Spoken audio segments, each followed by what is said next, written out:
Hey there! If your kitchen sink has seen better days, no judgment, mine's been there too. Let's get it looking and smelling fresh in just a few simple steps. First up, clear out any dishes or food scraps. Give your sink a quick rinse with warm water. Next, sprinkle a generous amount of baking soda all over the sink. Baking soda is a gentle abrasive, so it'll help lift away grime without scratching.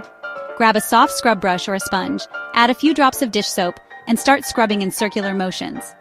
Don't forget the sides, corners, and especially around the drain. For the faucet and handles, dampen your sponge with vinegar and wipe them down. Vinegar cuts through water spots and leaves your hardware shiny.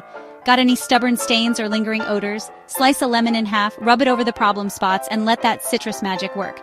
Now time for a little fizz. Pour some vinegar down the drain, followed by a sprinkle of baking soda. Let it bubble for a minute, then flush it out with hot water. This keeps your drain clear and smelling fresh. Once everything's scrubbed and rinsed, dry your sink with a microfiber cloth to keep it streak-free and sparkling. My pro tip? Give your sink a quick wipe every night. Makes a world of difference. If all this sounds like too much hassle, I totally get it. Just call Bear Brothers Cleaning at 256-633-6332 or visit bearbroscleaning.com. Because your kitchen, it deserves to be berry clean. Thanks for watching, and keep sparkling.